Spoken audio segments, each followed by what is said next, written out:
I guess it's funny because back on that thought about big establishments having the balls to try something different, I think about how the Beatles were a little bit of that, where they had built up this enormous, obvious following, right? As a boy band, yeah. As a boy band, and I guess they go to India and do some drugs, Yeah. and come back, and they decide to keep pushing and trying and doing weird things.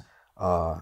And that takes a lot of, I think that takes a lot of courage at that point, because the easy thing to do is to fall back to what you know works. So they were so well loved, yeah. And it's like at that point, you're like, hey, we just ride this out. But also Bob Dylan, who's someone they really respected. Yeah, he was the one who told them, like, you guys are just, none of your songs mean anything. Like they're just like she loves me and whatever. Right. It's like, yeah, they're cute pop songs, but like I don't mean high school dating. Yeah, and Bob Dylan is writing songs that had stories, that had meaning, and you know, like Hurricane and Rainy Day Woman, whatever. It's like there are these blues songs, and they come from inspiration from blues singers who wrote songs that had meaning, right. And they weren't for commercial success. So then I think the Beatles responded so much to that, and then on top of, you know, the drugs and Hare Krishna and all that stuff that George Harrison was into, they came back with something really fresh.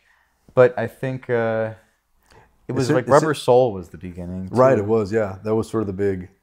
Rubber Soul, I don't know. And then the best one is Revolver. That's like their best. Oh, I was thinking the one with the black and white drawings, which was Revolver. Revolver, yeah. That's the one. That one's really weird. They have like Taxman on that. Yeah, and they have songs that have like the reverse guitar playing. Okay. All the instruments are like the sound has been flipped. And it felt like the sort of the metamorphosis of that eventually led to Sgt. Pepper's Lonely Hearts Club Band, which was pretty crazy at the time. Yeah. And then and before them actually doing that was Zappa doing it. He did Freak Out, which is an album that inspired Sgt. Pepper. And most people would know it because it was the first. It really was one of the first concept albums, and Zappa's sound was so weird. I think just the stuff that he was inspired by was kind of out there, like what's his name?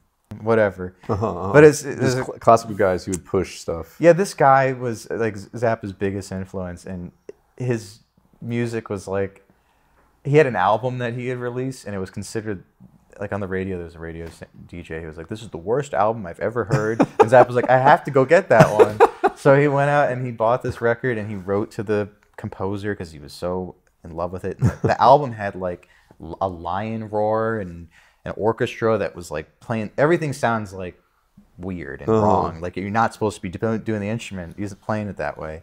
Right. And that cacophony of noise, and it's like a breakthrough. Like that's the thing with animation. It's like, oh, I can do that now.